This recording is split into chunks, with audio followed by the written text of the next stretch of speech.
のささやきの朗読や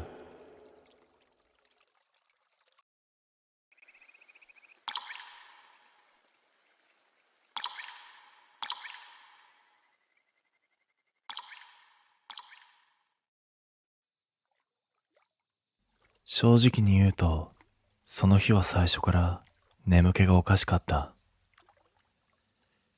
夜の運転は慣れている。休憩のタイミングも自分なりに決めている。なのにその日は違った。信号待ちのたび、意識が一瞬落ちるんだ。はっとして前を見ると、赤信号のまま時間だけが進んでいた。ラジオを大きくしても、窓を少し開けても眠気は引かなかった。頭の奥がじわじわと重くなる。そんな時、前方に道の駅の看板が見えた。俺は吸い寄せられるようにハンドルを切っていた。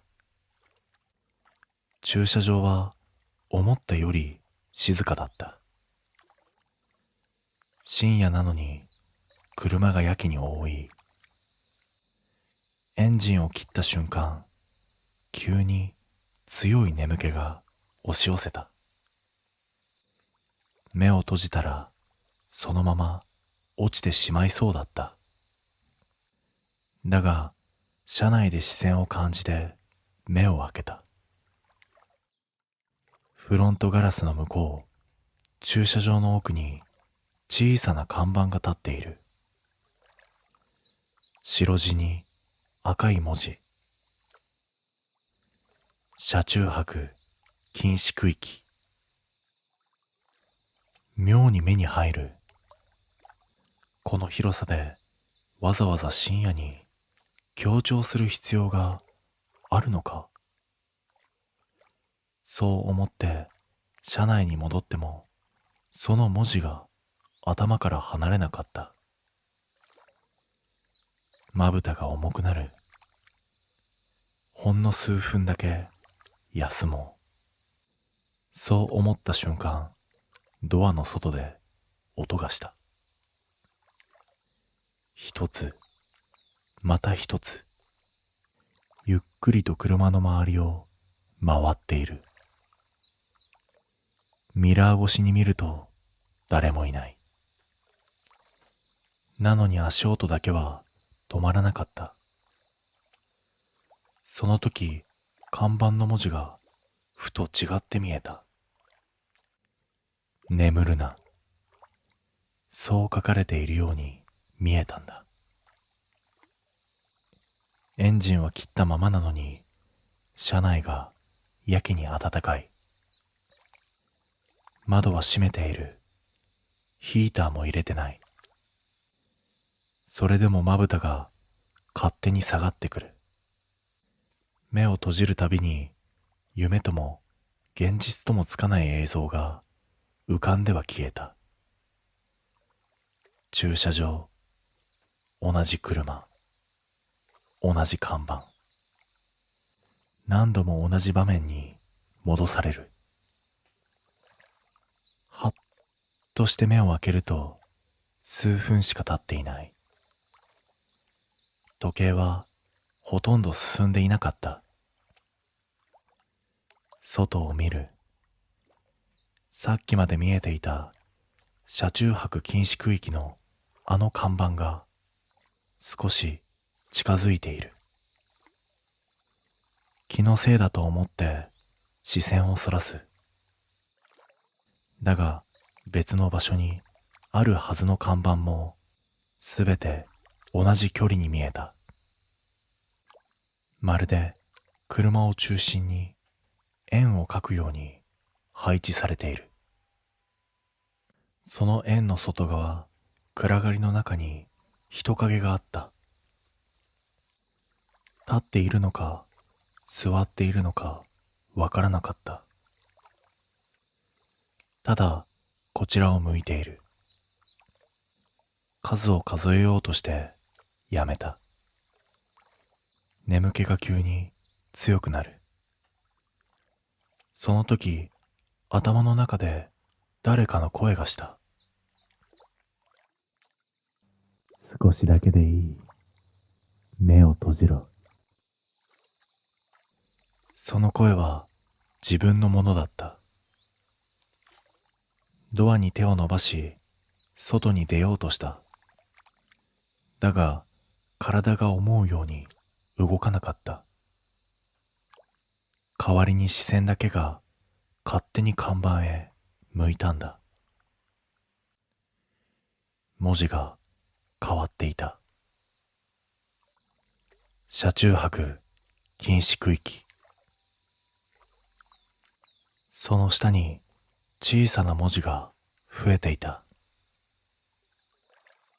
代わりにここで休め。ゾッとするより先に理解してしまった。この場所は休ませるための場所ではない。起こさないための場所だったんだ。眠ったまま動かなくなった車が周囲に多い理由。ナンバープレートが汚れていた理由。その時、隣に止まっていた車の中で誰かがゆっくりとこちらを見た。目を閉じたまま。その顔が自分とよく似ていたんだ。俺は耐えきれずハンドルを強く握った。このまま目を閉じたら戻れない。理由はわからないが、それだけははっきりしていた。ドアを開け、外の冷たい空気を吸い込んだ。一瞬眠気が引いた。だが駐車場の光景を見て足が止まる。すべての車の中で誰かが眠っている。シートに倒れ、ハンドルにもたれ、同じ姿勢で。どの顔も安らかだった。不自然なほどその中心にあの看板が立っていた。看板の裏側に別の文字が書かれている。風に揺れて一瞬だけ見えた。気象不可。その瞬間、地面に細い白線が浮かび上がった。白線は眠っている車を囲み、自分の足元まで伸びてきた。俺は線を越えたら終わってしまうと直感した。必死に線の外へ一歩踏み出す。その瞬間、背後でエンジン音が鳴り出した。誰も乗っていない車が一斉にライトをつける。眩しさの中で眠っていた顔が同時に目を開けた。こちらを見る。瞬き一つせずに。その時、声が重なって聞こえた。戻れ。まだ休める。足元の白線がじりじりと近づいてくる。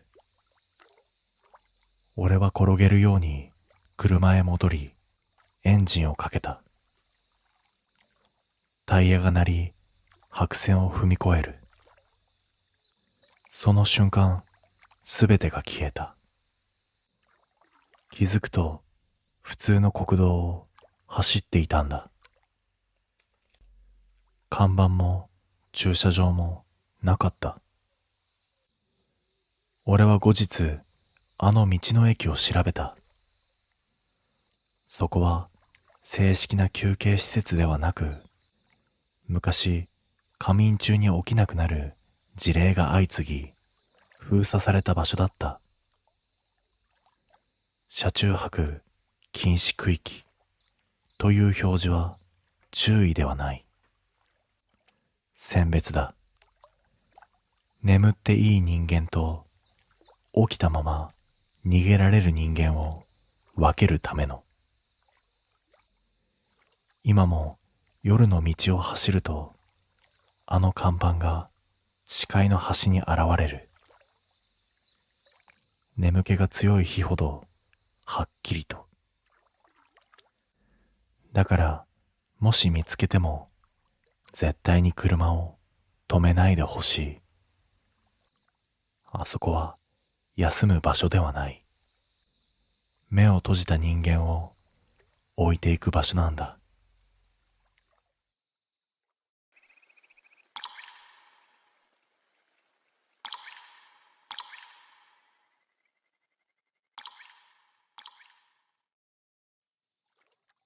長距離ドライブの途中で、俺たちは小さなパーキングに立ち寄った。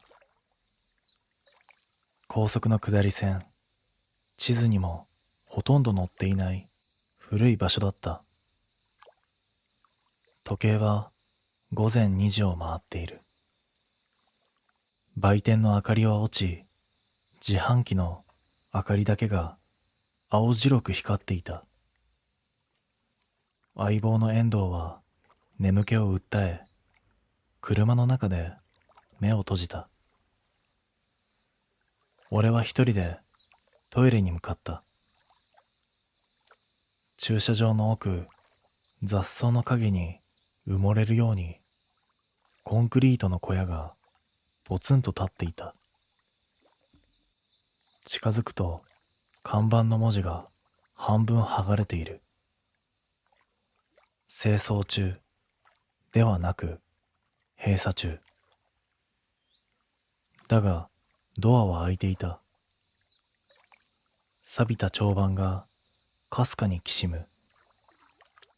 中は異様に冷えていた。外よりもずっと湿った空気。蛍光灯が一灯だけついていて、時折明滅する。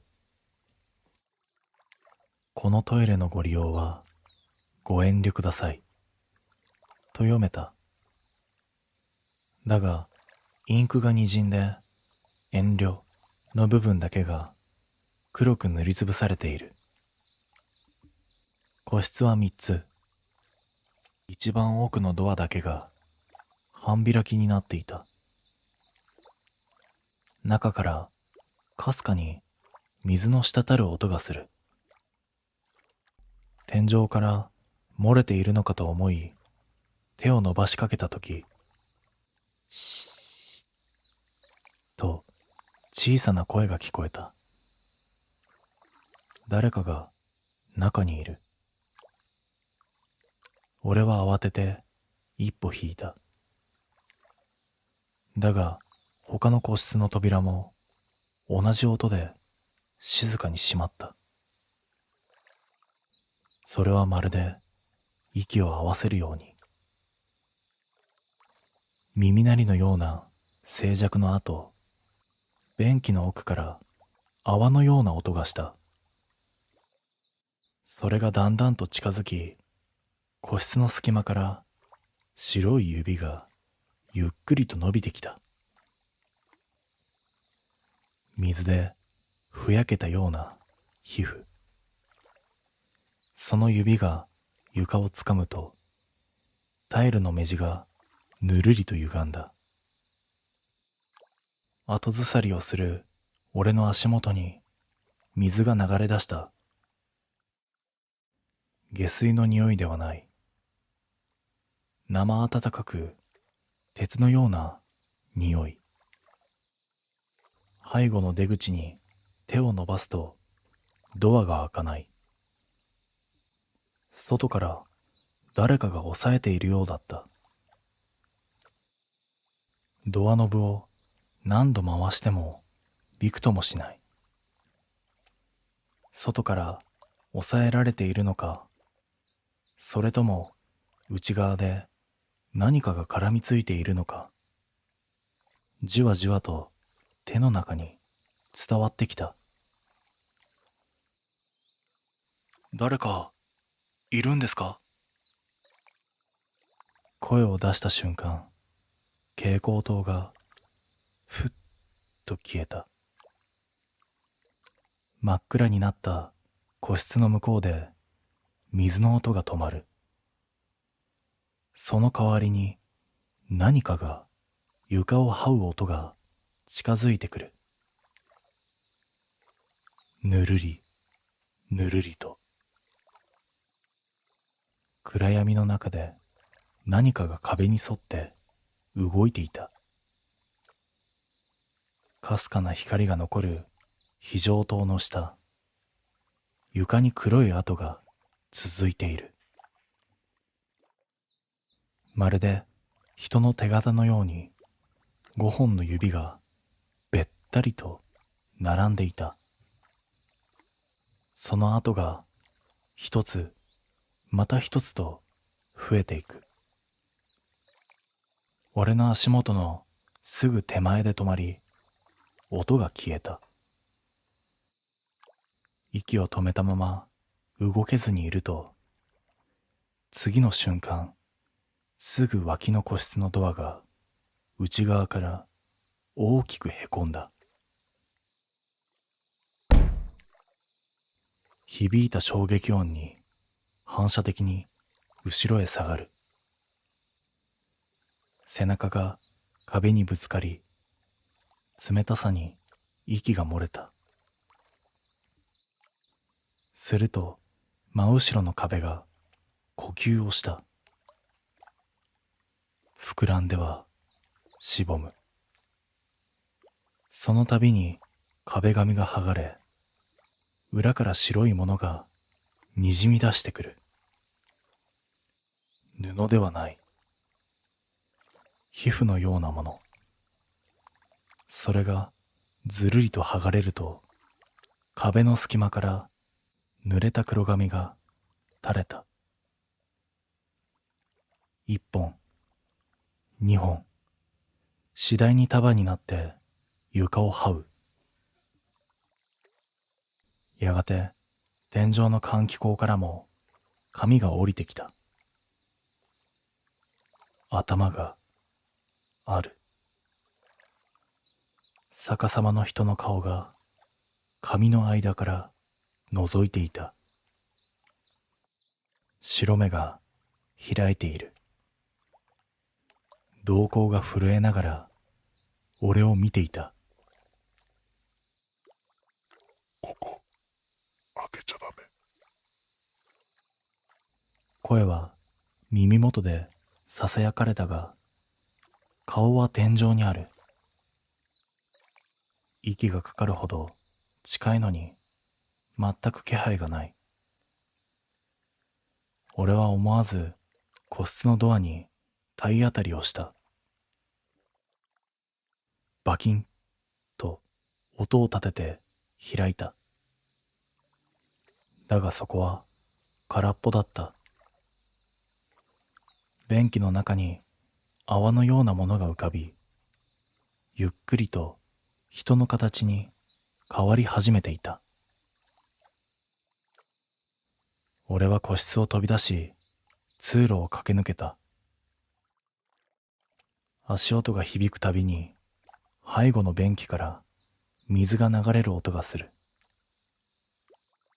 すべての個室の中で誰かが同時に立ち上がるような湿ったブクブクという音。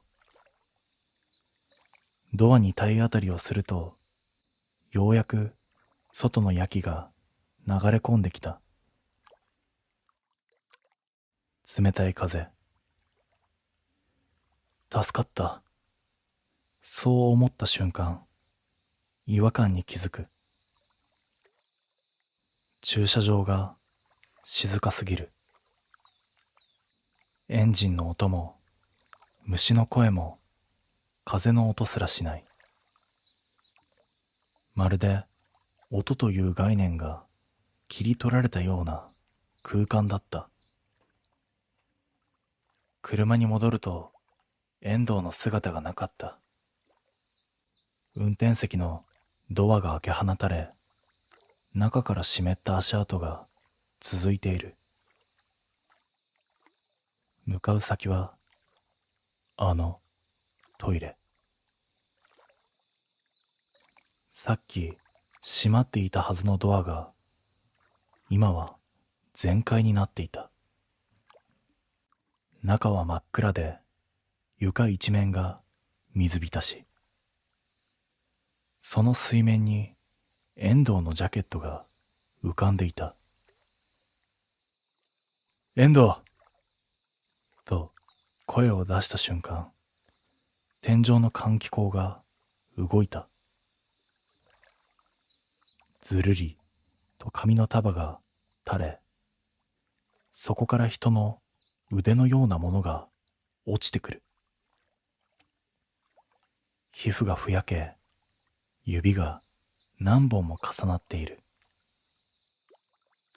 腕は床に落ちると、その中に沈まず、滑るように動いた。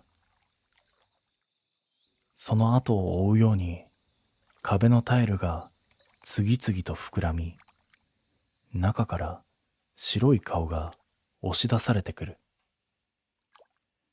口は開かず、ただ一斉に目だけを動かしていた。トイレ全体が呼吸をしている。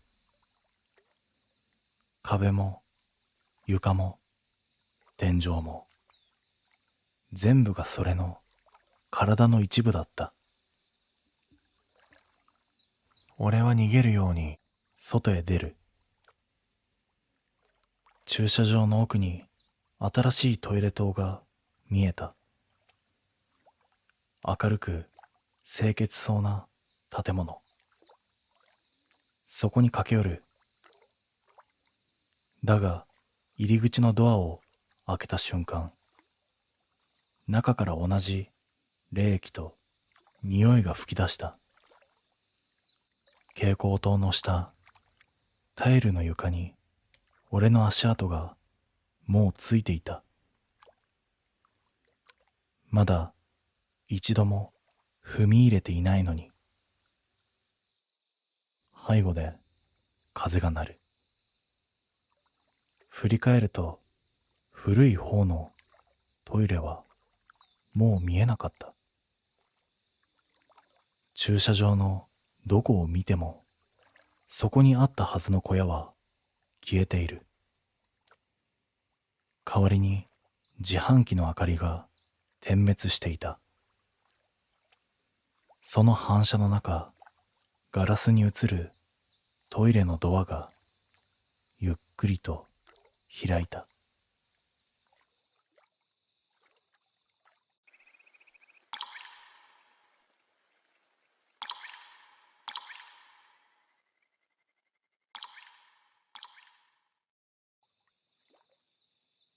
あの日、俺たちは4人で山を越えていた。夜通しの釣り帰り。眠気をごまかすために国道を外れ、人気のない峠道を走っていた。時刻は午前1時を過ぎていたと思う。街灯はなく、ヘッドライトの明かりだけが頼りだった。その時、前方にぽつりと光が見えた。遠くに浮かぶような、そんな明かり。近づくと、それはドライブインだった。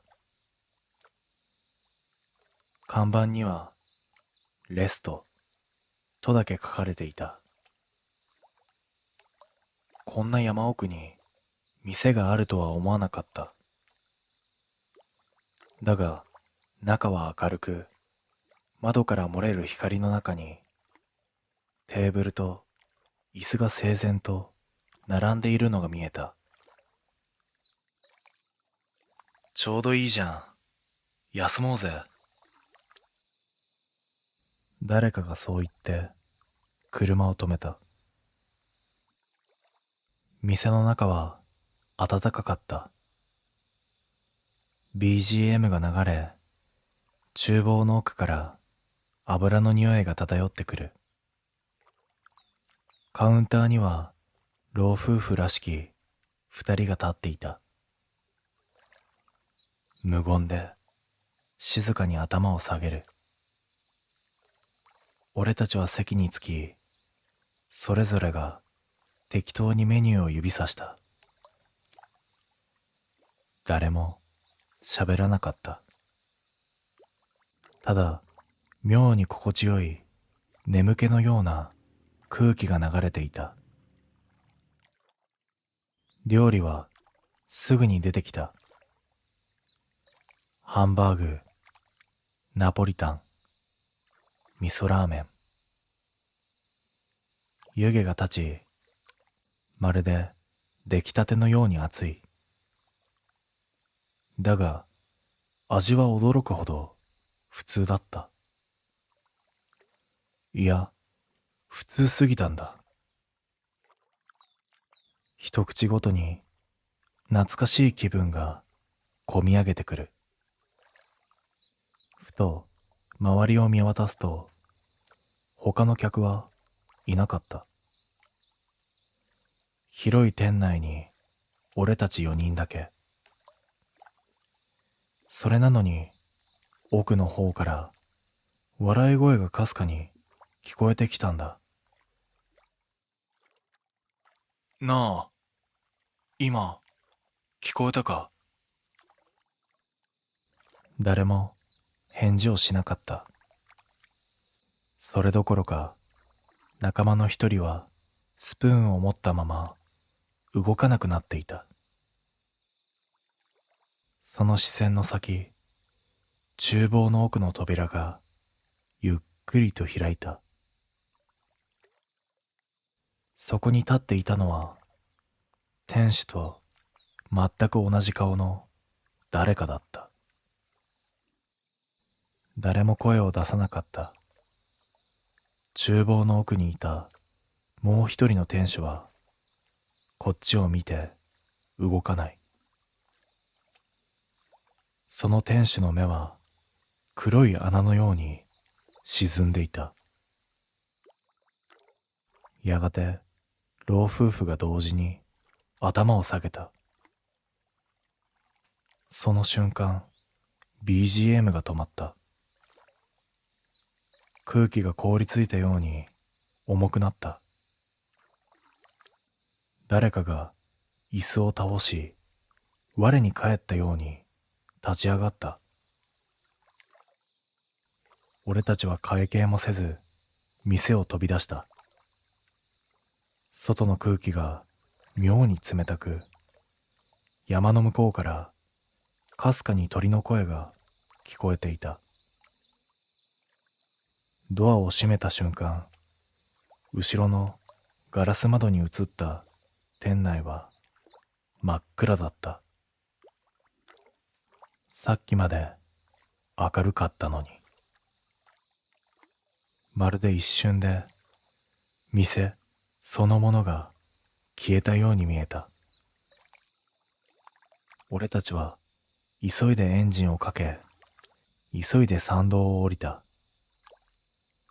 誰も口を聞かず、ただタイヤが砂利を噛む音だけが響いていた。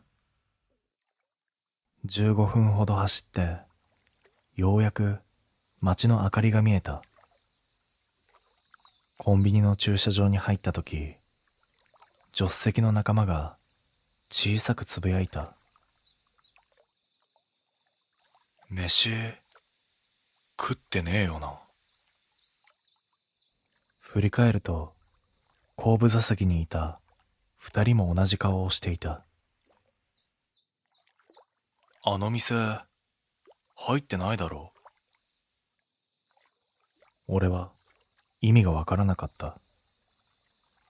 確かに俺たちは食べた。ハンバーグの湯気もナポリタンの匂いもまだ鼻に残っている。だが、車内には皿もレシートもない。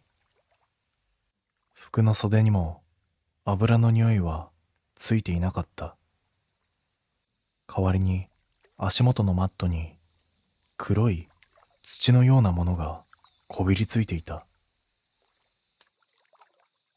靴底から落ちたのかと思いきや、その土の中に小さな箸の先が埋まっていたんだ。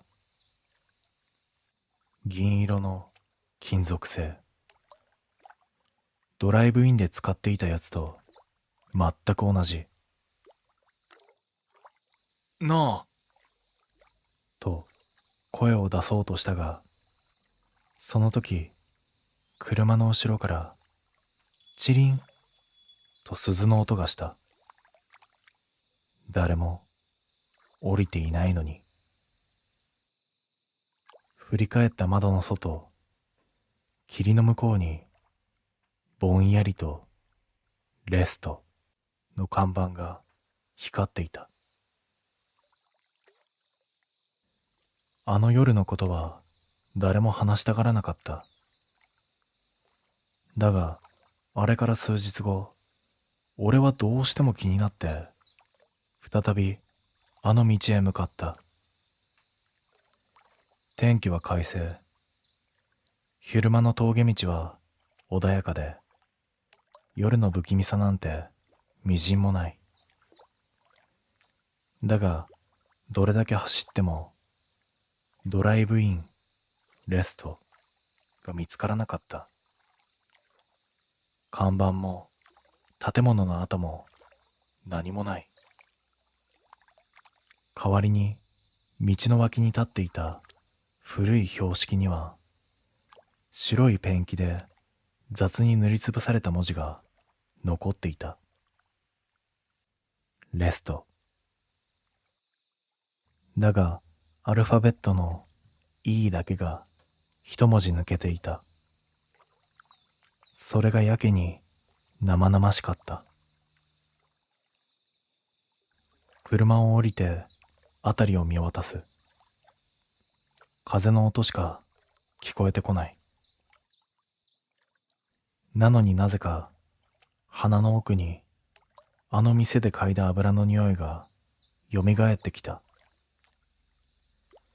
そして気づいた。助手席にコンビニの袋を置いたはずなのに、そこに誰かの手がかかっていた。青白く骨張った手。指が俺の方へとゆっくりと動いた。俺は反射的に顔を向けた。だが、そこには誰もいなかった。助手席は空っぽ。シートにだけ黒いシミが残っている。まるで何かが濡れたまま座っていたような跡。息を飲む間もなくスマホが勝手になった。画面には見知らぬ番号。通話を切ろうとしたが、耳に当てた瞬間、聞こえた。ごちそうさま。その声は、あの店の店主の声だった。慌ててスマホを落とした拍子に、カーナビの画面が切り替わった。そこに表示された現在地は、ありえない場所。ドライブイン、レスト。そこに赤い点が点滅していた。そしてその下の時刻表示がゆっくりと変わっていく。2時14分、2時15分、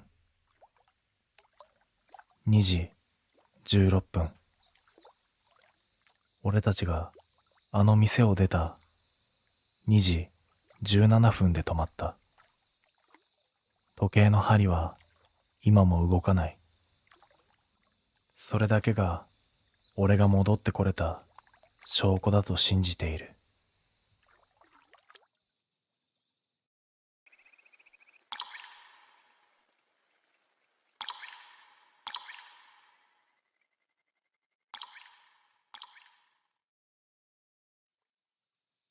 俺は夜行バスが好きだった。人の寝息とエンジンの低いうなりが混ざるあの感じが妙に落ち着く。その夜も最終の高速バスに乗り、東京から実家のある東北へと向かっていた。時間は深夜2時。外は完全な闇で、窓の外には街灯すらまばらだった。車内は静まり返り、カーテンの隙間からだけオレンジ色の街灯が一瞬ずつ差し込む。隣の席の男はすでに寝入っており、呼吸の音だけが一定のリズムを刻んでいた。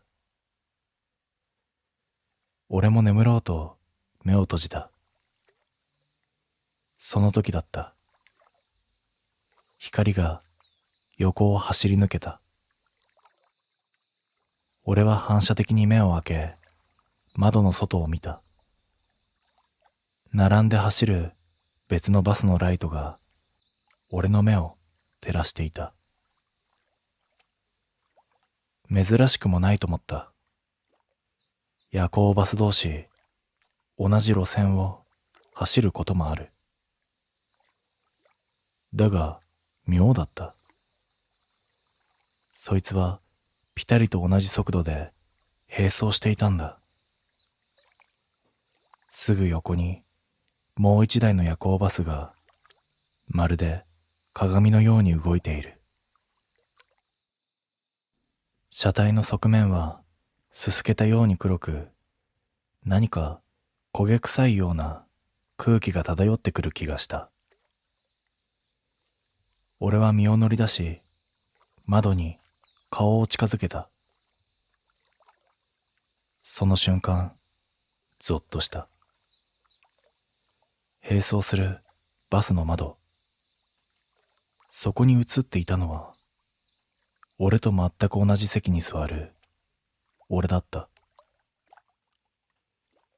こっちを見ながら、口だけがゆっくりと動いている。音は聞こえなかったが、唇の形ははっきりとわかった。それは、まだ来るな、と言っていた。やがて、車内アナウンスが小さく響いた。まもなく休憩所に到着します。照明がゆっくりつき、眠っていた客たちが目をこすりながら身を起こす。俺は窓を開けたまま、あの隣を走っていたバスを探した。だが、もうどこにも見えなかった。スピードを落としてからも並走していたのに、まるで最初から存在していなかったみたいに。休憩所に降り立つと、湿った夜風が肌に触れた。トイレの前で俺は運転手に声をかけた。すいません。さっき横に別のバス走ってましたよね。彼は軽く首を傾けた。いや、そんなもんいなかったよ。でも窓の外で確かに。この時間はうちの便だけだよ。深夜は一本きりだ。そう言って笑って言い残し、彼はタバコを吸いに行った。俺は言葉を失ったまま休憩所の掲示板に目をやった。そこには昨夜発生した交通事故のニュースが貼られていた。東北道で夜行バス炎上、乗客全員死亡。写真には黒焦げの車体が写っている。フロントガラスが割れ、車体の側面がひしゃげたその姿。見間違えるはずがなかった。さっき俺の窓の外を走っていたのと同じデザインだ。喉がひりつくほど乾いた。休憩所に響くエンジン音がどこか遠くに感じる。それでも時間が来てバスに戻るしかなかった。俺の席のすぐ隣にはさっきまでと同じ男が座っている。うつむいたまま眠っているように見えた。ただ妙なことに気づいた。その男の腕にやけどの跡があった。皮膚がただれて赤黒く光っている。俺は呼吸を止めた。その指先が窓の外をゆっくりと指さしていた。そこにはまたあの焦げたバスが並んでいた。速度は一定のまま2台のバスは夜の高速を滑るように進んでいた。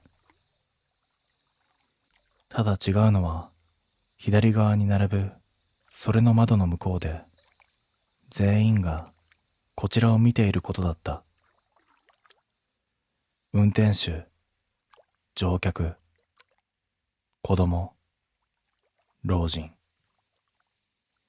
焦げ跡のついた顔がガラス越しに押し寄せるようにこちらを向いている。カーテンの隙間から差し込む光がその輪郭を一瞬ずつ照らし出すたびに俺の鼓動は胸の奥で一つずつずれた。運転手がミラーを何度も確認するのが見えた。彼にも隣を走る黒焦げの車体が見えているようだった。だが何も言わない。ただハンドルを固く握りしめたまま視線をそらさないようにしていた。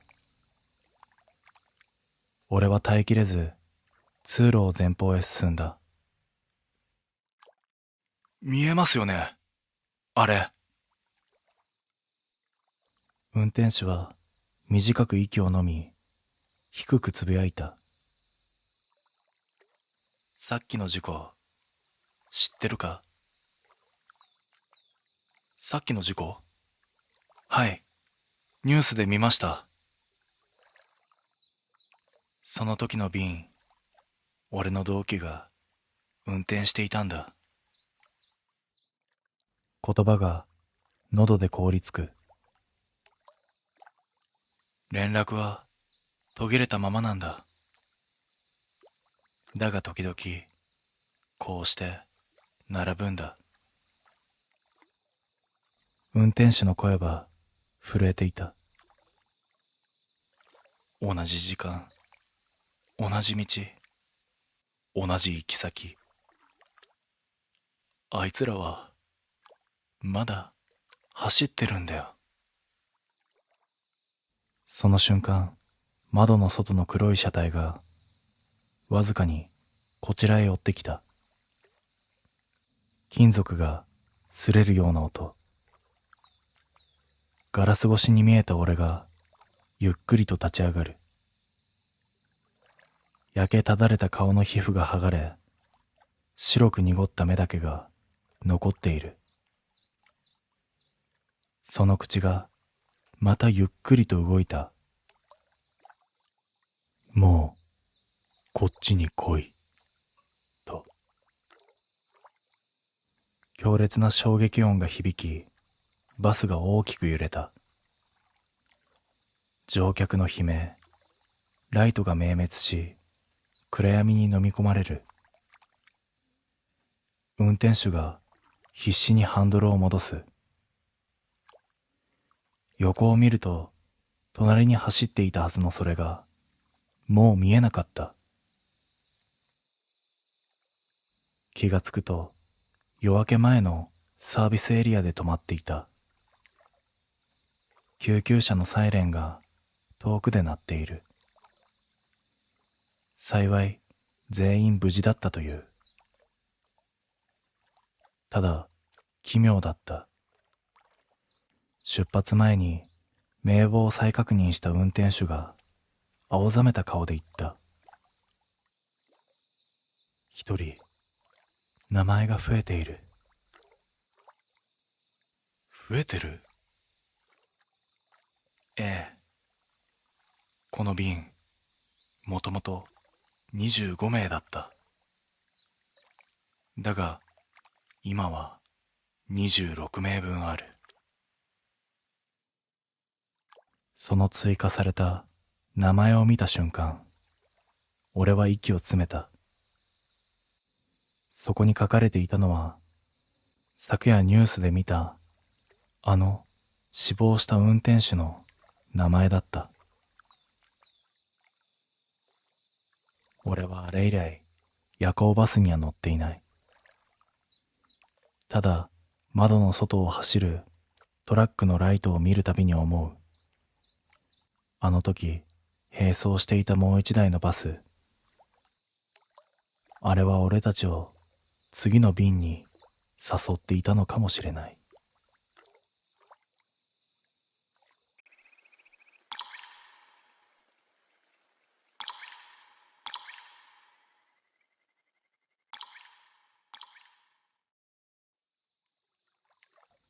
今でもポケットに手を入れるたびにあの感触を思い出す。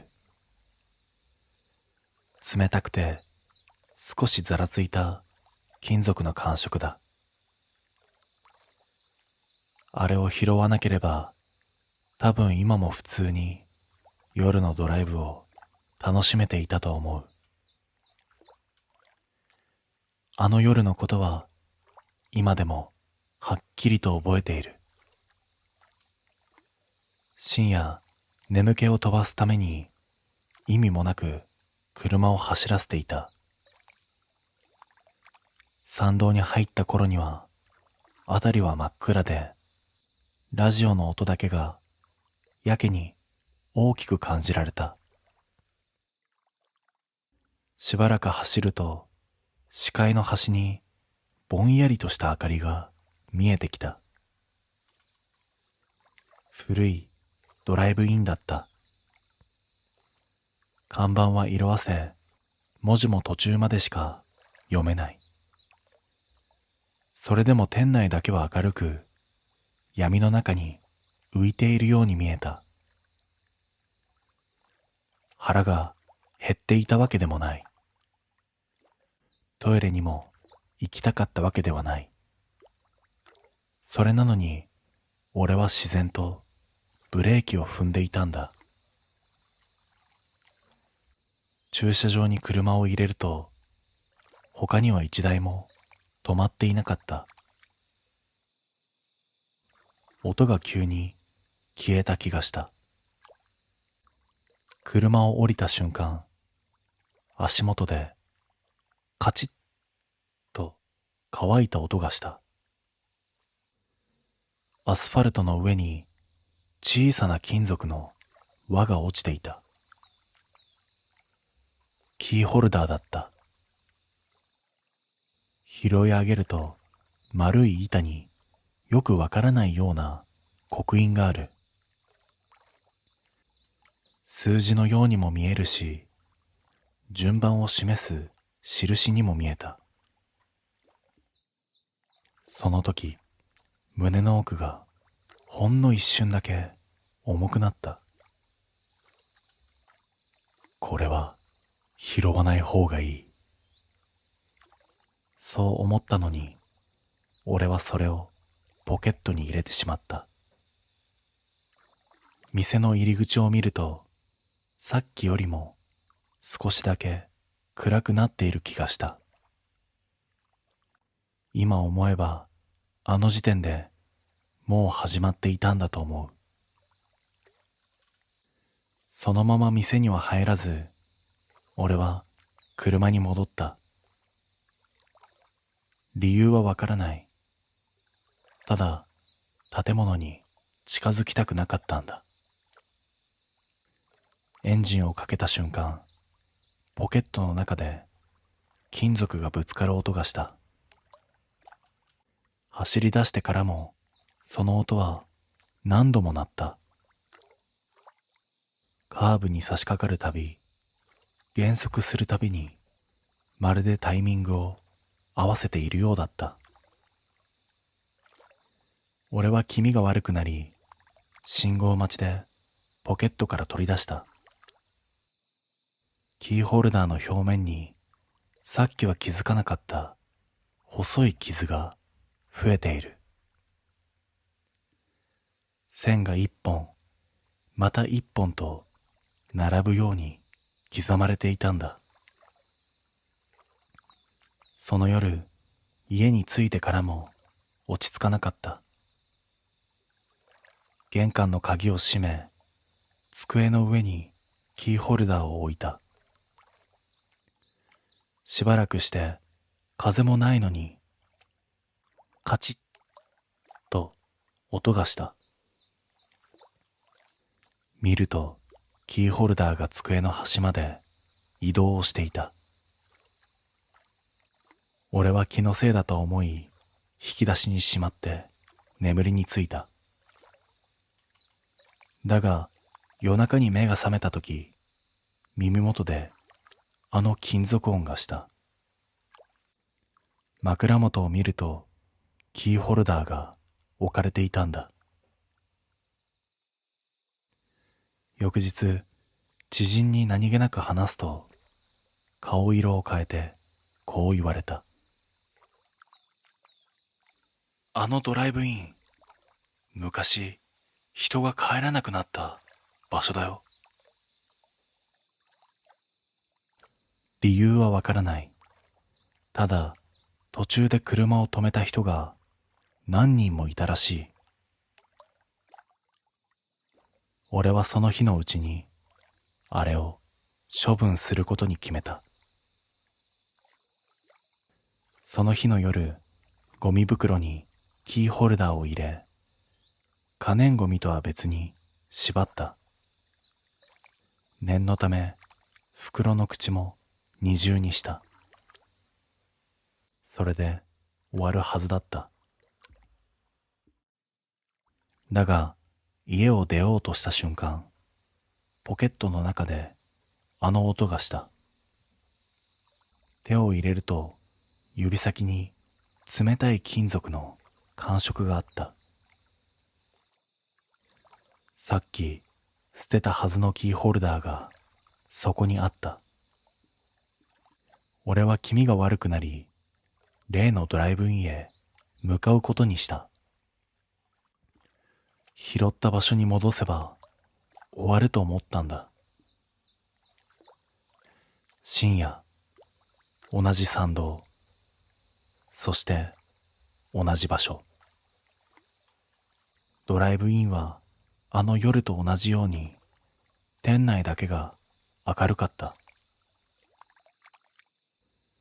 駐車場に車を止めると、不思議なことに白線の中にだけ一台分だけぽっかり空いた場所があった。俺はそこに吸い寄せられるように車を入れてしまった。車を降り、拾った場所にキーホルダーを置いた。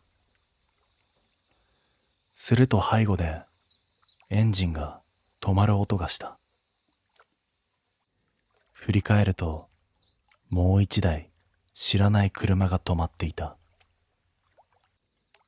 運転席にいるのは、俺と同じ体格をした人間。顔は見えなかった。だがその手には同じキーホルダーが握られていたんだ。その瞬間、はっきりと分かった。あれは落とし物ではない。空いた席の札だった。俺が拾ったから次の順番になった。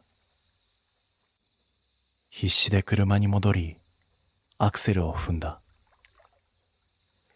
バックミラーにはあの空いた一台分だけの場所がずっと残っていた。今も夜にポケットが重くなる時がある。見なくてもわかる。まだ返しきれていないんだ。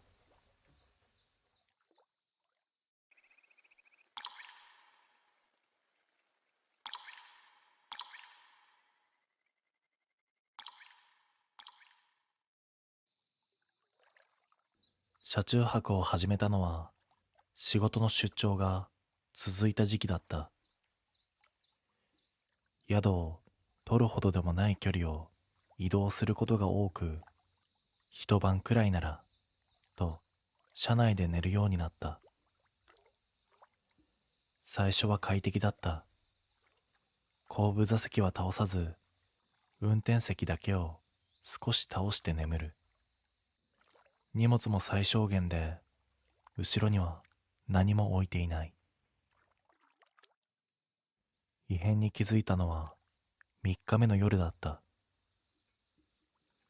仮眠に入ってしばらくすると、背中の奥にじんわりとした圧を感じた。誰かが後部座席に座った時のような車体が沈む感覚。気のせいだと思った。疲れが溜まっていたし、風で車が揺れただけかもしれない。そう思った。だがその夜から同じことが続いた。寝返りを打つたびに重みが後部座席から移動する。右に向けば右へ、左に向けば左へ。まるでこちらの動きに合わせて座る位置を変えているようだった。振り向こうとしてやめた。ルームミラー越しに後ろを見る勇気が出なかった。確認したのは朝だった。車を降りて後部座席のドアを開ける。やはり何もない。荷物も濡れた跡も汚れもない。安心しかけたその時、シートの表面に違和感を覚えた。中央だけシワが残っている。誰かが長時間座っていた時につくあの沈み方だった。次の夜もその次の夜も同じ重みを感じた。ただ少しずつ位置が変わっていく。最初は後部座席の中央、次は運転席の真後ろ、そして助手席の後ろ。まるで前に来ようとしているようだった。俺は耐えきれず、ある夜スマホのライトをつけルームミラーを覗いた。だがそこには何も映っていなかった。だがミラーの下にぶら下げていた芳香剤だけがゆっくりと左右に揺れていた。誰も触れていないのに。芳香剤の揺れは数分で止まった。それでも車内の空気だけが戻らない。誰かがいる前提で空間が保たれているような感覚だった。結局その夜はほとんど眠れなかった。目を閉じるたびに後部座席に意識が引っ張られる。重みはあるのに気配だけが薄いんだ。そこにあることを隠そうとしているようだった。俺は翌朝、日が昇ってから改めて後部座席を調べてみた。シート、床、ドア、そして天井。どこにも汚れはない。匂いも残っていない。ただ、一つだけ説明のつかない点があった。シートベルトが途中まで引き出されている。俺は普段後部座席のシートベルトは触らない。勝手に伸びることもない。なのに中央の席のベルトだけが人の胸の高さあたりまで静かに垂れていた。俺は触るのが嫌でそのままにして走り出した。その日の夜も車中泊をした。だが場所は変えた。街灯が多く人の気配もある場所だ。それでも重みは来た。今度ははっきりと分かった。後部座席ではない。運転席の背もたれのすぐ後ろだった。シート越しに誰かが寄りかかっている感触がある。布一枚隔てて体温のない何かが密着している。呼吸を止めるとその気配も同じように止まった。試しにゆっくりと息を吸う。一拍遅れて背後でも同じ動きが返ってくる。確認してはいけないと分かっていた。それでも確かめずにはいられなかった。スマホのインカメラを起動し、画面だけをこちらに向けたまま後部座席に向けて掲げる。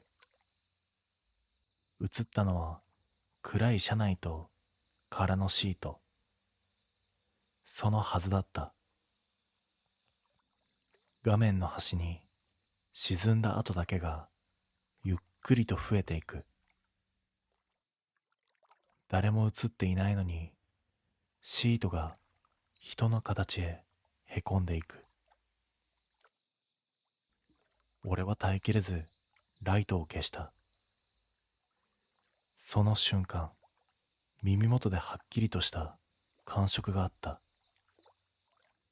息でも声でもない。肩に体重をかけられた感覚。それが運転席に座ったままこちらを向いていると分かった。肩に預けられた重みは数秒で消えた。俺は逃げるようにエンジンをかけ、そのまま車を走らせた。ミラーは見えなかった。見ると何かが確定してしまう気がしたからだ。それからはどんなに疲れていても車中泊をやめた。だが違和感は終わらなかった。運転中、急ブレーキでもないのに後部座席から体が前に持っていかれる感覚がある。誰かがシートベルトに引っ張られているような、そんな感覚。ある日、車検に出した時のこと。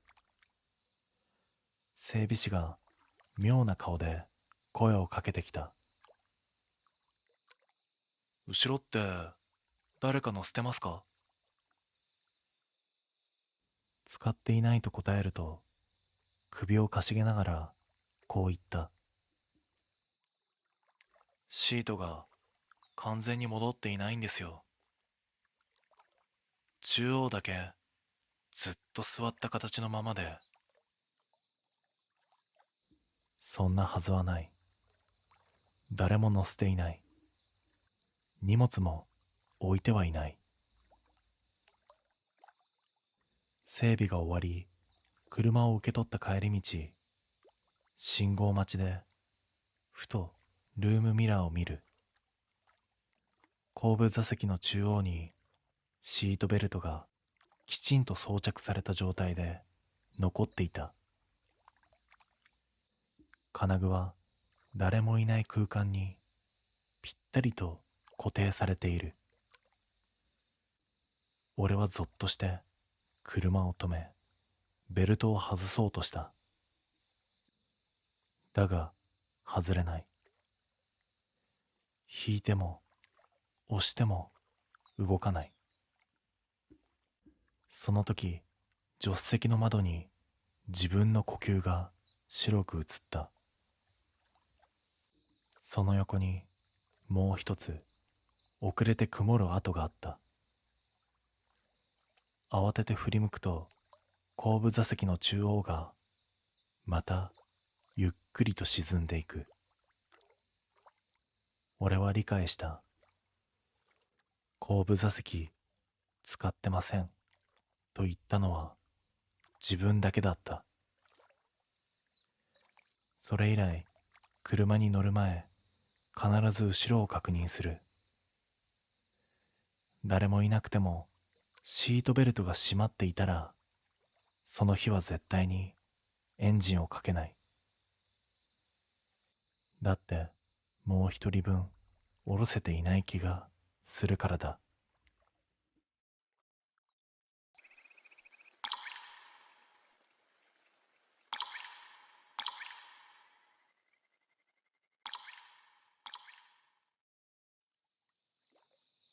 深夜の帰り道、雨が弱まり始めた頃だった。終電を逃し、駅前でタクシーを拾った。車内は消毒の匂いが薄く残り、シートはわずかに湿っていた。乗った瞬間、背中にひんやりとした空気が張り付くような感覚があった。走り始めて数分、運転手がルームミラー越しに短く言った。さっきの方、途中で降りたんですかね？意味がわからず、一瞬だけ硬直した。俺一人しか乗っていない。乗車した時、後部座席には誰もいなかった。ただ、その言葉をきっかけに、妙な違和感が浮かんだ。雨の匂いとは別に、湿った紙のような重い香りが後部座席から漂っていたんだ。振り向こうとしたが、体が拒んだ。見ない方がいい、と直感が言う。タクシーは大通りから外れ、住宅街に入った。街灯がまばらになり、車内の暗さが増す。ミラーの角度がほんの少し変わり、運転手の視線が後部座席の何かを気にしているのが分かった。それが恐ろしく自然に見えた。運転手は口調を変えずに続けた。ずっと髪が濡れたままでしたよね。まるで本当に誰かが乗っていたかのように。どの瞬間からそんな存在がいたのか。俺が乗る前なのか、それとも乗った後に入り込んだのか。雨音が弱まり、タイヤが濡れたアスファルトを滑る音だけが響いた。窓ガラスに映る自分の顔が歪んで見えた。その隣に黒い影のような輪郭が一瞬重なった気がした。その時、背中の方で水滴が落ちる音がした。ポタッ、ポタッと、車内とは思えないほど明瞭な水の音。運転手がミラーを少し上向きにし、確認するように小さくつぶやいた。あれ？でもさっき降りましたよね。ミラーの中、運転手の目だけが静かに揺れていた。そこには俺ではない誰かを探すような焦点でもあった。胸の奥が重たく沈んでいく。何かがこの車にまだ残っている。その確信だけが濡れた空気と一緒にじわじわと広がっていった。背後から落ちる水の音は一定の間隔で続いていた。それは雨が車内に入り込んだ音ではなく、髪から滴り落ちる水の落下音そのものだった。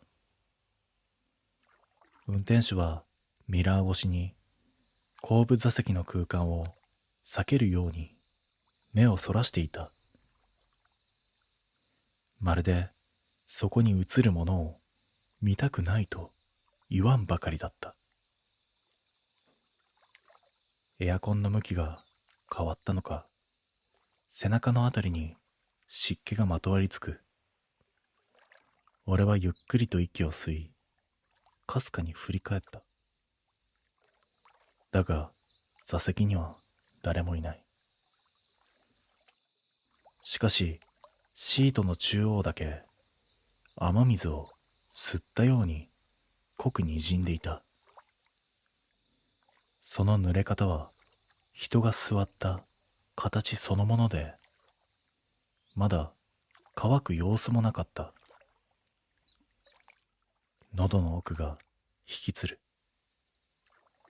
あの気配はまだ降りていない。運転手が前方を見据えたまま小さくつぶやくように言った。あの方、ずっと黙ってましたよ。降りる時も何も言わずに、ただドアが勝手に。言葉はそこで途切れた。運転手自身、記憶が曖昧になっているようだった。まるで降りたという出来事そのものがじわじわ書き換えられているような口ぶりだった。タクシーは住宅街を抜け、急な下り坂へ入った。街灯はなく、車内の影が揺れた。その揺れ方がまるで後部座席に誰かが前のめりになっている形に見えた。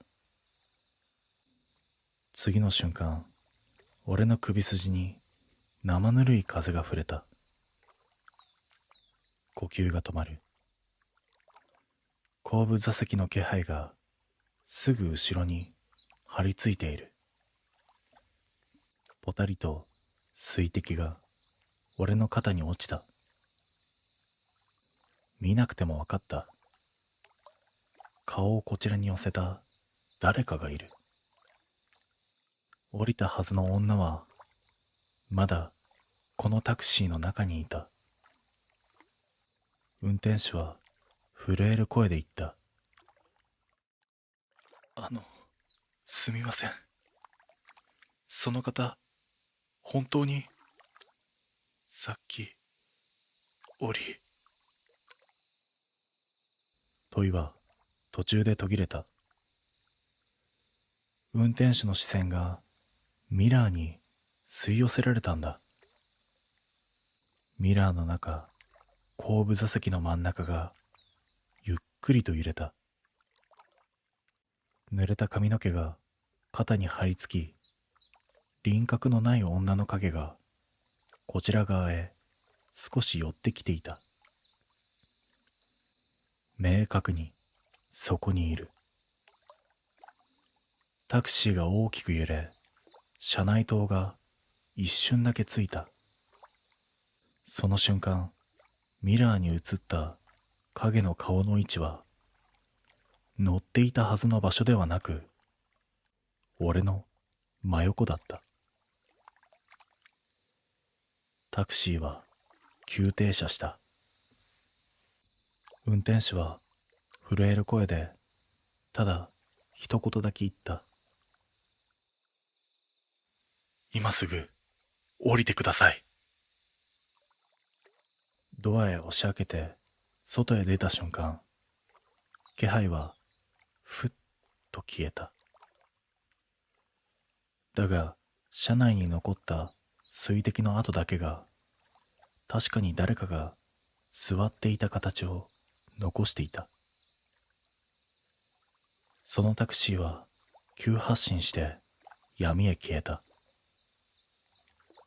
窓ガラスに映った後部座席の影は最後まで降りる気配を見せなかった。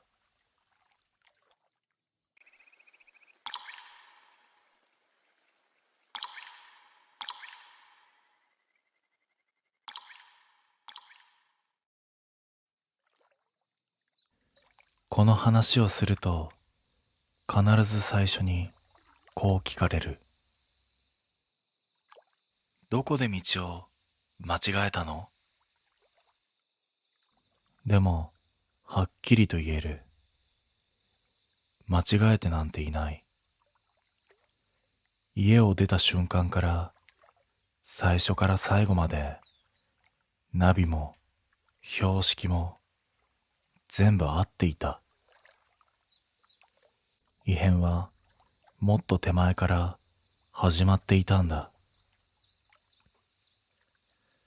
あの日は夜に用事があって車で出かける予定だった。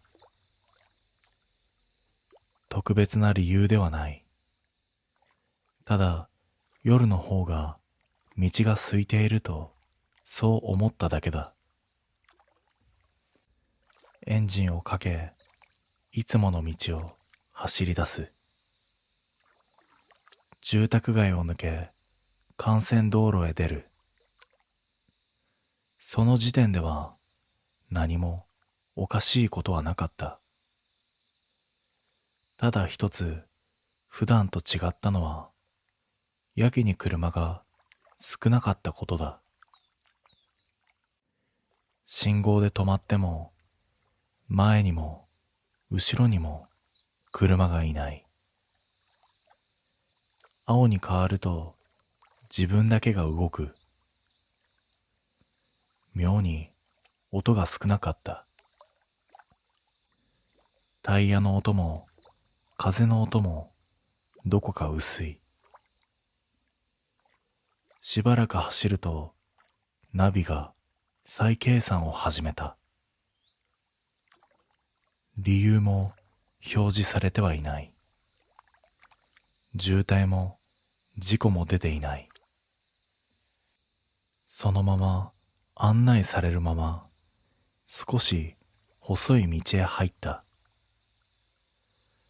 街灯が減り、周囲が暗くなる。ここで引き返せばよかった。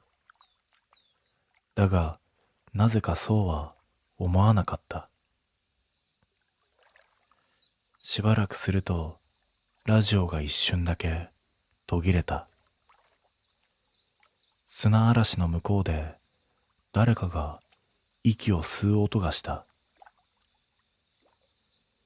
すぐに戻ったが、胸の奥が少しだけ重くなった。その直後、道の先に看板が見えた。古いドライブインの看板だ。見た瞬間、懐かしいような、知らないような、変な感覚になった。行ったことはないはずなのに。看板の下には小さく矢印が出ている。ナビも同じ方向を示していた。その時、ふと気づいた。時計を見ていなかった。慌てて目を落とすと、時間表示が点滅していたんだ。数字が定まらない。そのまま進んでいたら戻れなくなる。そう思った。でも、ブレーキを踏む理由が見つからなかった。俺はそのまま看板の示す方向へハンドルを切った。矢印の先に進むと、道は一気に細くなった。対向車が来たら、どちらかが止まらないと通れない、そんな幅だった。だが、対向車は来なかった。後ろから追いついてくる車もない。ミラーを確認すると、後方が暗すぎて、どこまで道が続いているのかがわからなかった。さっきまで見えていた街の明かりも、いつの間にか消えていた。ナビは黙ったままだった。案内も再計算も出ない。地図表示だけが薄く残っている。だがその地図がおかしかった。道路は表示されているのに、自分の位置を示す矢印が少しずつ遅れて動いているんだ。ハンドルを切ってから一拍遅れて画面の矢印が向きを変えた。まるで本当の動きは別にあるみたいだった。しばらく走ると、道の脇に使われていないガードレールが現れた。白い塗装は剥げ、ところどころ錆びている。その向こうは真っ暗だ。崖なのか、ただの林なのか、見分けがつかない。ヘッドライトの光が途中で吸い込まれる。地面に届かない。その時、急に腹の底が冷えた。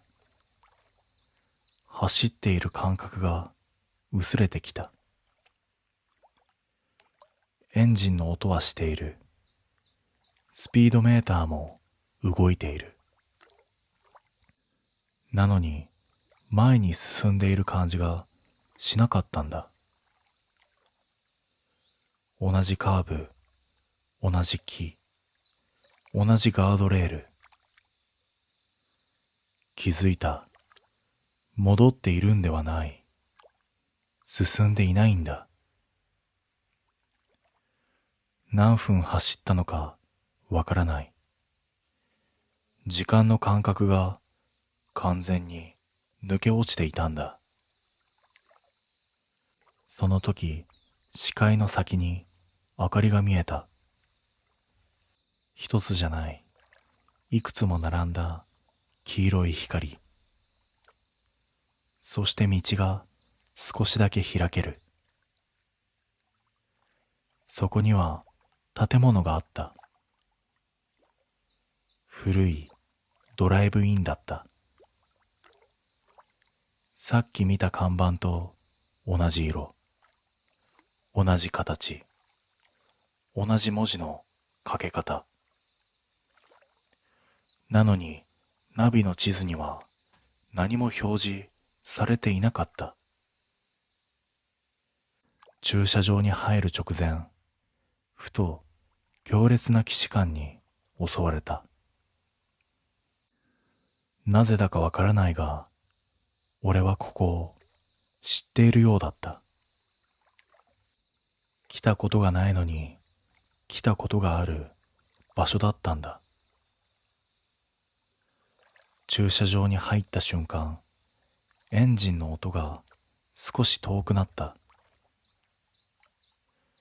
車を止めてもいないのに、音だけが先に離れていくんだ。俺は慌ててブレーキを踏み、ようやく車が止まった。周囲を見渡す。駐車場は広い。白線も引いてある。だが、車は一台も止まっていなかった。それなのに、地面にはタイヤの跡が無数に残っていたんだ。乾いた跡と、まだ新しい跡が入り混じっている。建物の正面には大きなガラスの窓。中は明るく、テーブルや椅子が見える。人影はない。ドアの横に営業時間の札がかかっていた。そこには24時間営業と、その下に小さく別の札がぶら下がっていた。朝まで。意味がわからなかった。車を降りると足元の感触が妙に軽い。地面を踏んでいるのに少し浮いているような感じがしたんだ。店の前まで歩くと自動ドアが音もなく開いた。中に入った瞬間、空気が変わった。外よりも少しだけ朝に近い匂いがしたんだ。コーヒーと油と長く使われていない布の匂い。店内は見た目よりも奥に長かった。入り口から見た以上に席が続いている。壁には風景写真が飾られていた。参道、夜の駐車場、暗いカーブ。どれもさっき走ってきた道だった。だが一枚だけまだ見ていない景色があったんだ。朝焼けの空とこのドライブイン。写真の下に日付が書いてある。それはなんと今日の日付だった。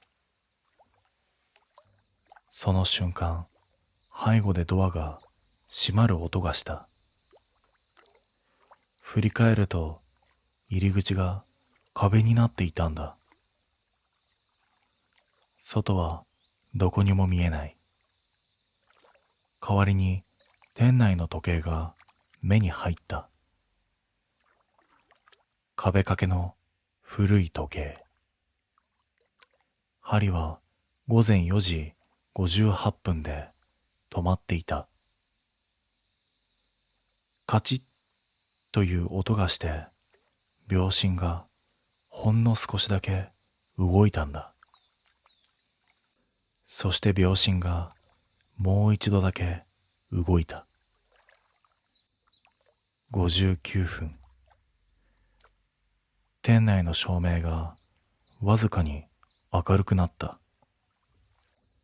夜の光ではない、外が白み始めるあの時間の色だった。奥の席で誰かが立ち上がる気配がした。姿は見えない。だが椅子の数だけ確実に気配があったんだ。カウンターの向こうにいつの間にか人が立っていた。年齢も顔立ちもよくわからない。ただこちらを見ている。その人は、もうすぐ朝ですよ。それだけ言った。時計を見る。分針がゆっくりと6時を指そうとしている。その瞬間、頭の中にはっきりと浮かんだ。朝になったら、ここが外になる。外だった場所が全部ここに回収される。俺は焦って入り口だった壁に手をついた。冷たく硬い。そしてびくともしなかった。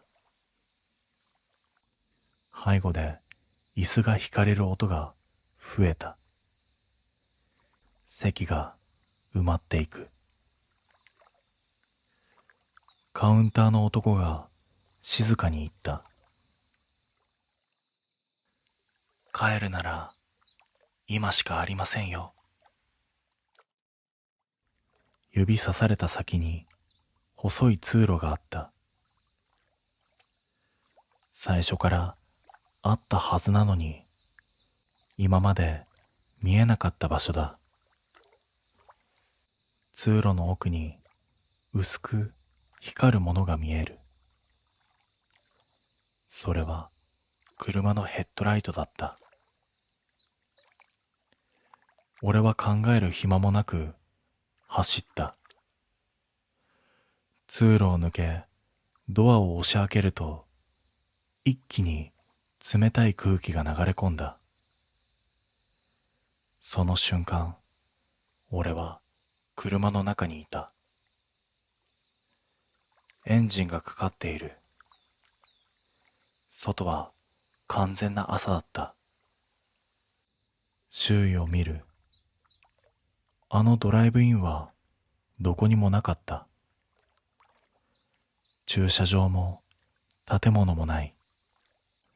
ただの見覚えのある山道だった。だが家に帰ってから靴を脱いだとき気づいた。靴の底に乾いた土と白い線がついていた。駐車場の白線と同じ形だった。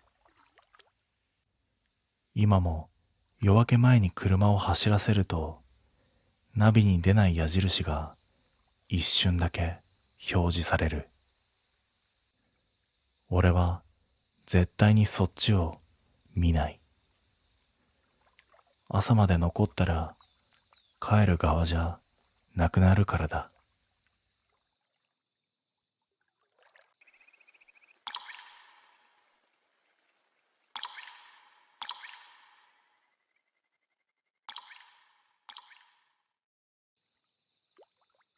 運送の仕事をしていると、配達先に変な住所がたまに紛れ込む。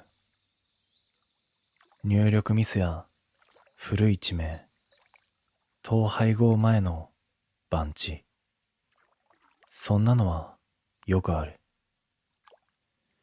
けど、あの時の伝票だけは、どうしても説明がつかなかった。それは、梅雨が明けたばかりの蒸し暑い日だった。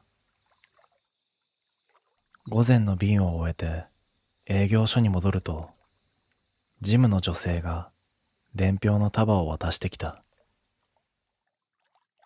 この荷物、急ぎでお願いできますか？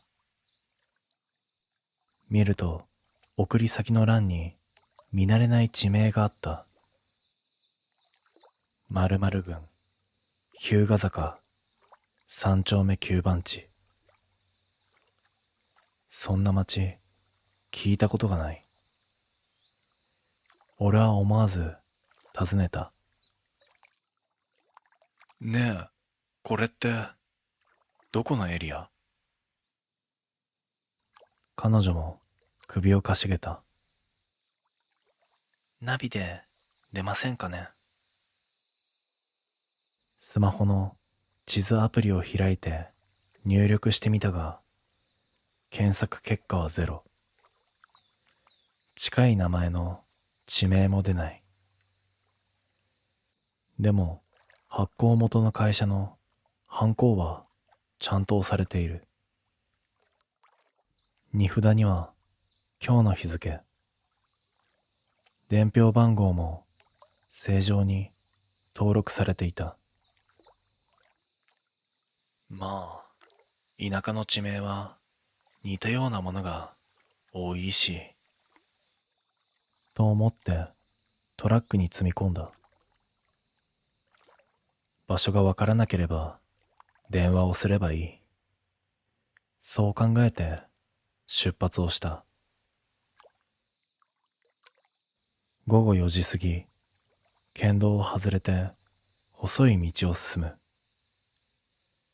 住宅がまばらになり、両側を雑木林が覆い始めた。ナビは途中で、目的地付近です。と音声を止めた。だが、そこに家も建物もない。舗装が途切れた先は土の斜面になっていた。俺はエンジンを止め、伝票をもう一度見た。宛名欄には、日向坂三丁目9番地とくっきり印刷されている。だがどう見ても人が住んでいる場所じゃない。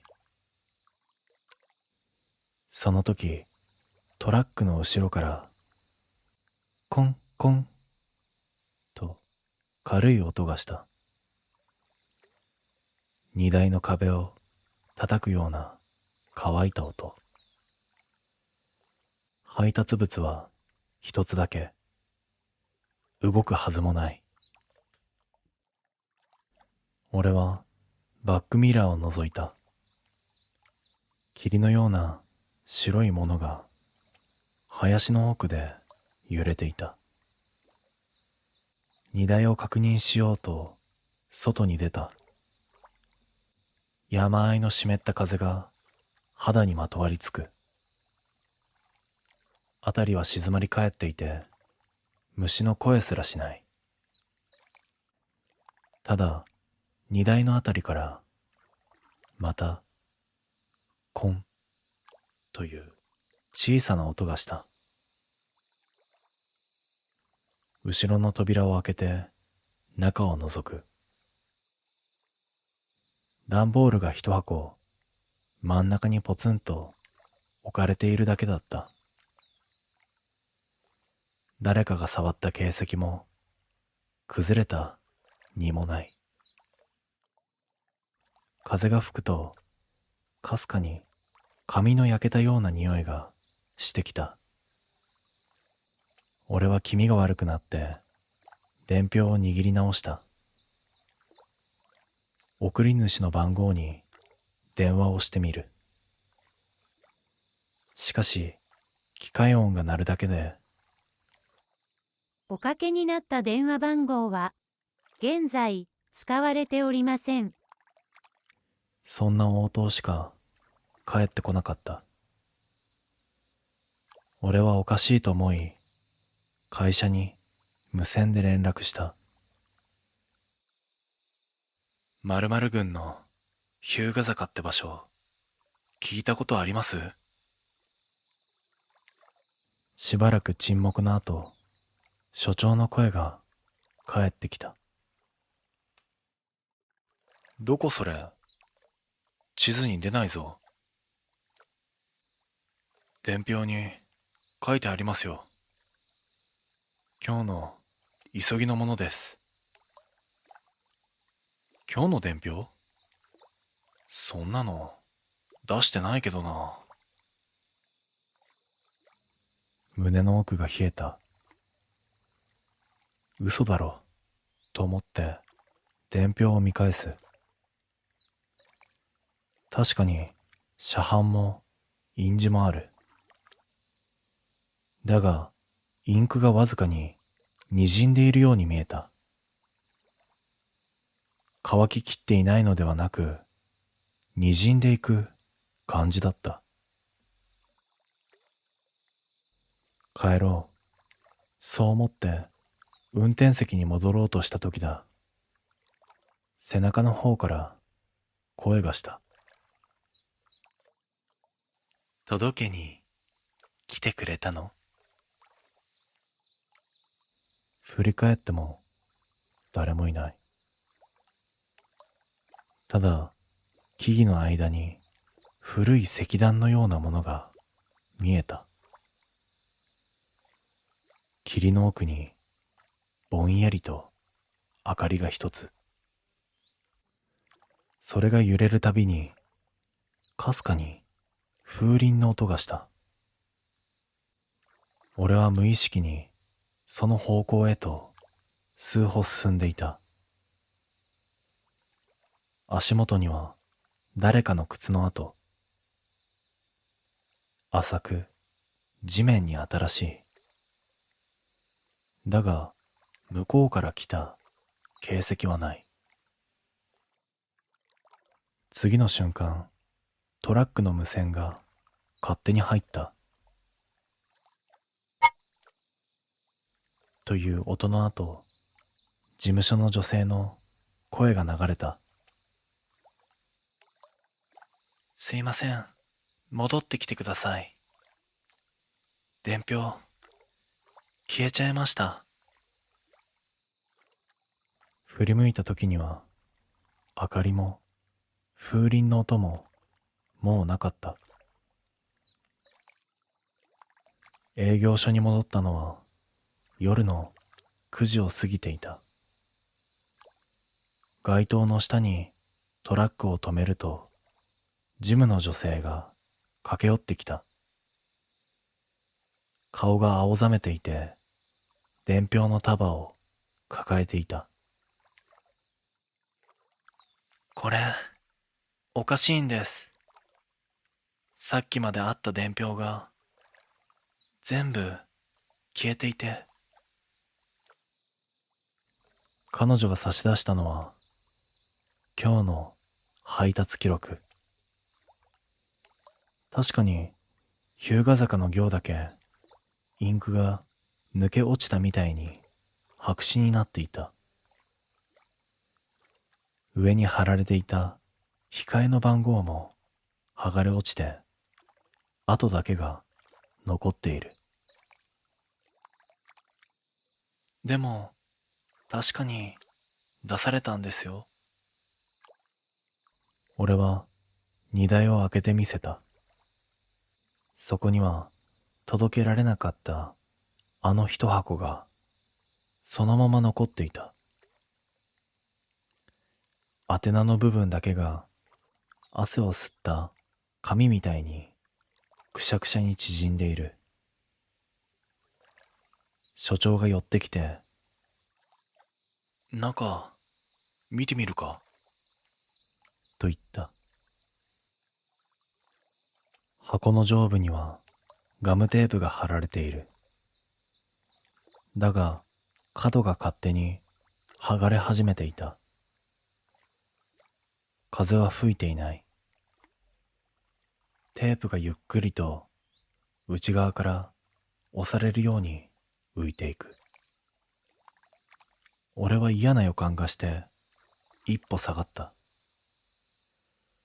その瞬間、箱の隙間からふっと冷たい空気が漏れ出した。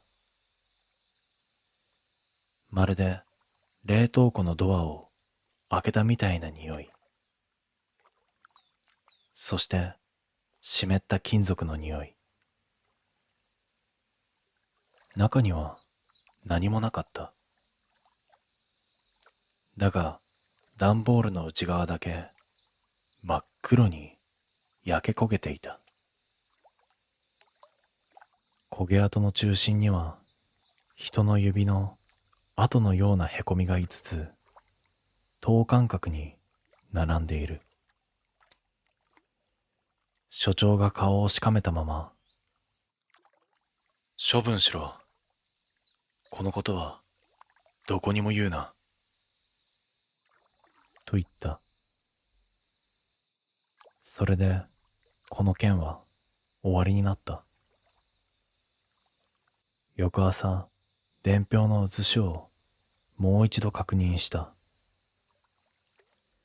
そこにあったはずの日向坂3丁目9番地の文字は跡形もなく消えていた。それは紙ごと抜き取られたみたいに。ただ机の上に置いておいたはずの俺のボールペンのキャップが勝手に転がって止まった。先端が刺す方向は昨日あのトラックを止めた方角だった。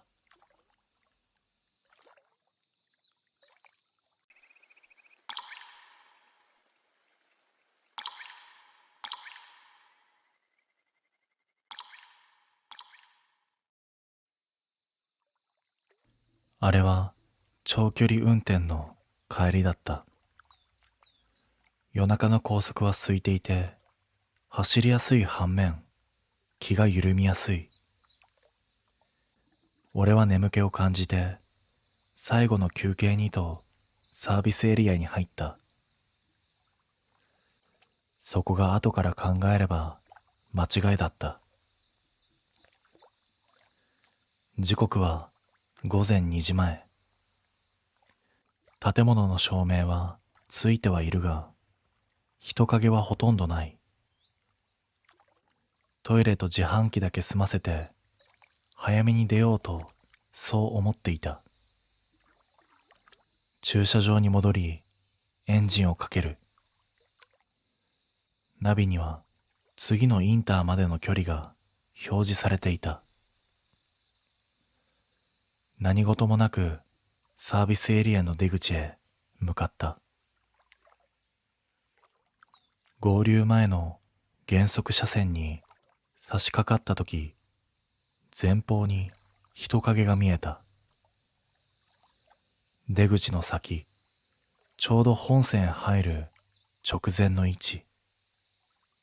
そこに誰かが立っている。最初は故障車の運転手かと思った。だが、減速しながら近づくにつれて、その考えは消えた。その人は車道のど真ん中に立っているんだ。反射材も懐中電灯も持ってはいなかった。クラクションを鳴らそうとしたが、指が動かなかった。なぜか鳴らしてはいけない気がした。ブレーキを踏み、完全に停止する。距離は数メートル。人影はこちらを向いてはいない。背中を向けたまま微動だにしない。夜風に服の裾だけが揺れている。立ち姿が不自然にまっすぐだった。窓越しに見ると足元がおかしい。地面に影が落ちていないんだ。俺はハザードをつけ、車内から声をかけようとした。その瞬間だった。人影がゆっくりと横に一歩ずれたんだ。出口を塞ぐ位置へ。その動きがあまりにも正確で、まるで最初からここに立つつもりだった。そんな感覚が頭をよぎった。俺はハンドルを握ったまま動けなかった。距離は近い。ライトに照らされているはずなのに、その人影だけが妙に暗い。光を拒んでいるように見えた。車内は静かだった。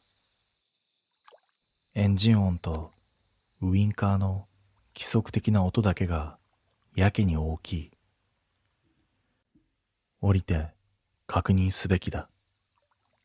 頭では分かってはいるのに、シートベルトを外す気にはなれなかった。ドアノブに手を伸ばす想像をしただけで胸が詰まった。その人影が再び動いた。今度はほんの少し前に出た。こちらに近づくわけでもなく、出口を塞ぐ位置を微調整するような動きだった。俺は逃げ場がないと直感した。バックミラーを見る。後続車はいない。来た道を戻ろうとギアを入れ替えた瞬間、エンジンの回転が一瞬だけ落ちた。警告灯が一つつく。見たことのない表示だった。視線を戻すと、人影が顔をこちらに向けていた。顔はわからない。輪郭が曖昧で、どこに目があるのかも判別できなかった。それでも見られているのはわかった。窓を閉め切っているのに、外の空気が入り込んでくる。金属が冷えるような嫌な感覚。人影の足元に白い線が見えた。出口へ導くための路面表示だ。その線の上に足がきっちりと揃えられている。ずれも迷いもない。この場所に立つことが役目のように見えた。すると突然、ナビが再計算を始めた。画面には見覚えのない文字が表示される。経路を変更します。次の瞬間、人影が一歩こちらに踏み出した。俺はブレーキを踏んだまま動けずにいた。人影との距離はもう数歩もない。それでも近づいてくる様子はない。ただそこに立っている。ナビの画面が切り替わった。本来なら高速道路の表示が出るはずなのに、画面いっぱいに文字が現れた。出口が違います。俺は一瞬意味がわからなかった。同時に人影がゆっくりと腕を上げた。それは誘導員のような慣れた動きだった。その腕の先が出口とは逆の方向を示している。俺は気づいた。この人は進路を塞いでいるわけではない。行かせないのではなく、行かせない方向を選ばせている。視線を外した瞬間、警告音が鳴った。車体がわずかに前へ動いている。慌ててギアをバックに入れ、ハンドルを切った。タイヤが白線を踏み越えた感触が伝わった。次の瞬間、車は減速車線から外れていた。振り返ると出口は見えない。さっきまであったはずの合流地点が暗闇に沈んでいる。ナビは何事もなかったかのように通常表示に戻り、別のインターへの案内を続けていた。後日、そのサービスエリアの出口について調べた。数年前、深夜に合流を誤った車が減速車線の先で重大な事故を起こしていた。その場所に立っていたのは、当時進路を誤ったまま戻れなかった人物だったらしい。あの夜、もし人影の指示に逆らっていたら、今こうして思い出すことはできなかった。あのサービスエリアを通るたび、今でも出口を見る。そこに立っている人は必ず一人だけだ。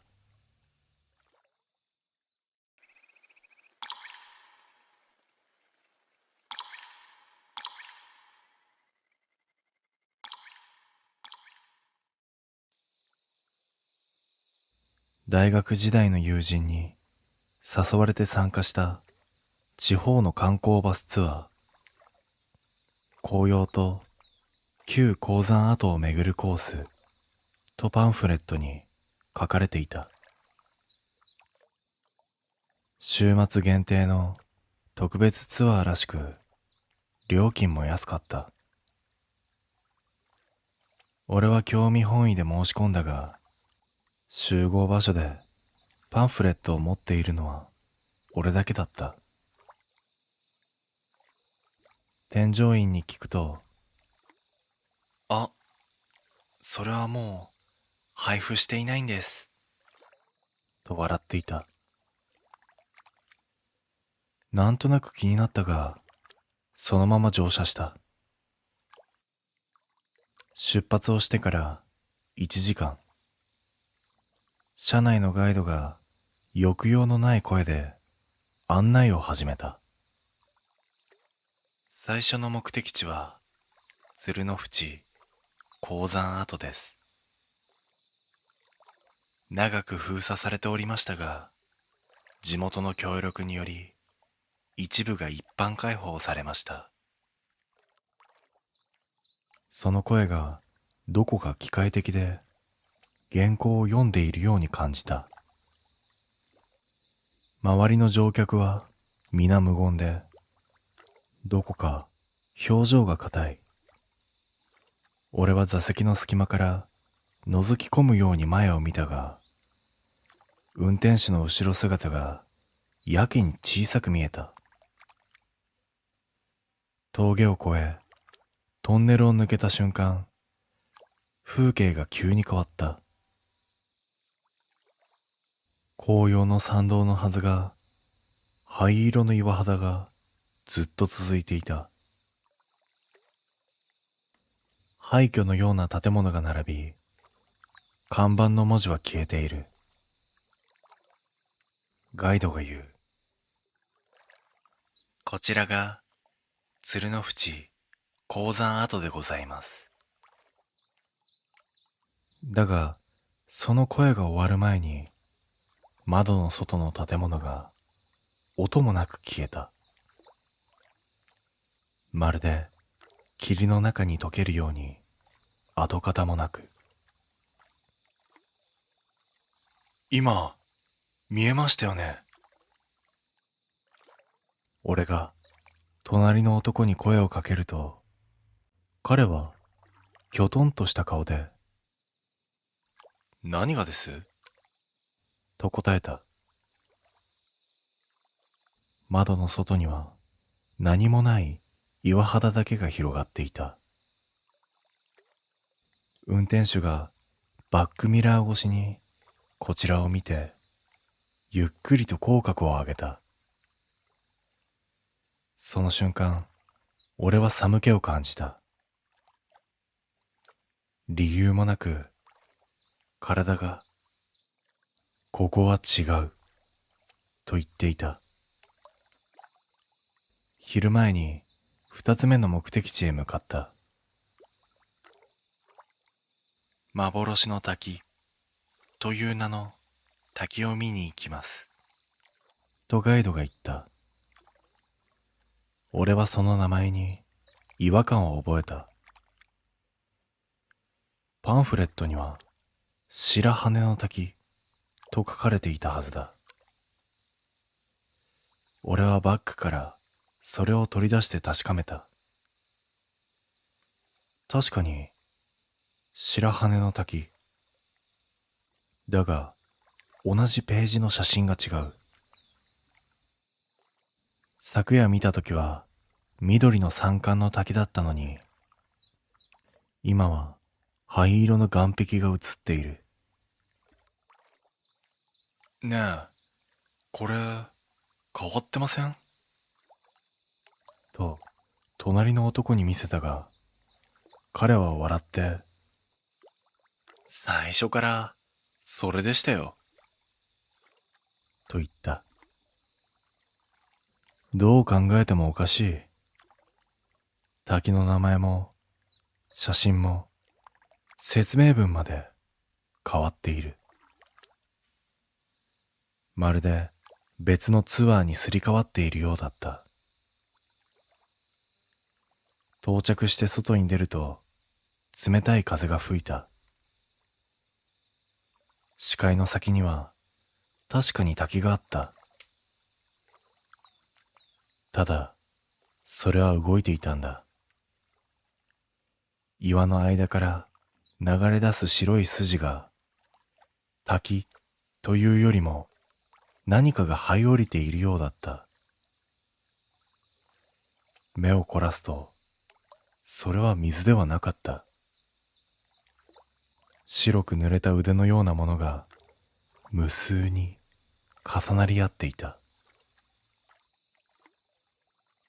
添乗員が笑顔のまま、ごゆっくりご覧ください、と言い、俺の肩を軽くポンと叩いた。その手が異様に冷たかった。他の乗客たちはまるで催眠にかかったかのように無言でカメラを構えていた。シャッター音が続く。俺も写真を撮った。だがモニターに映ったのは滝ではなくバスの車内。自分が座っていた席が暗い車内にポツンと映っていた。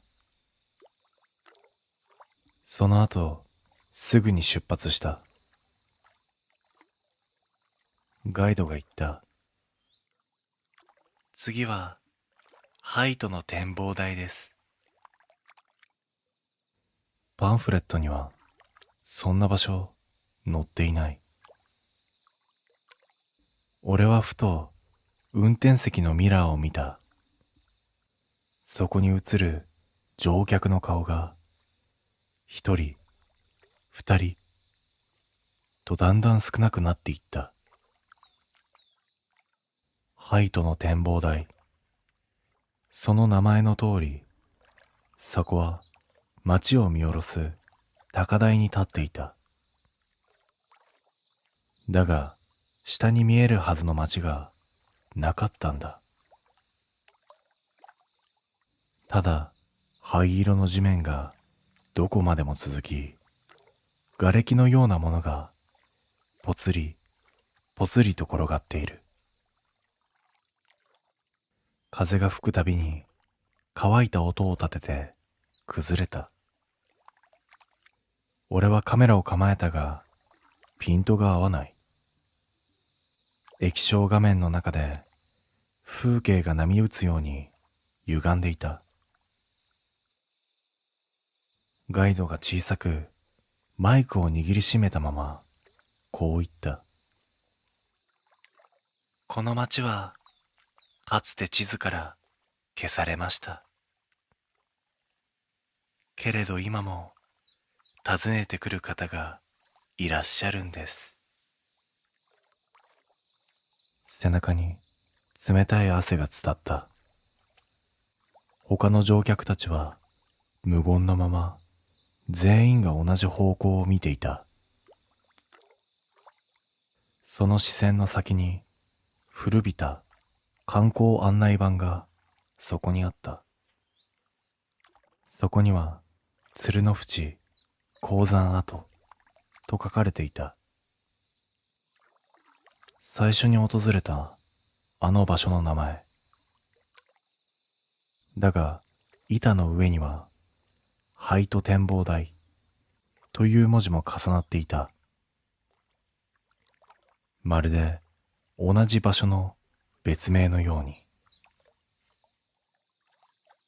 バスへ戻ると空はもう夕方の色だった。帰り道、車内で再びガイドが話し始めた。最後に立ち寄った幻の滝はいかがでしたか？俺は言葉を失った。あの滝を見た。あの異様な光景を。確かに。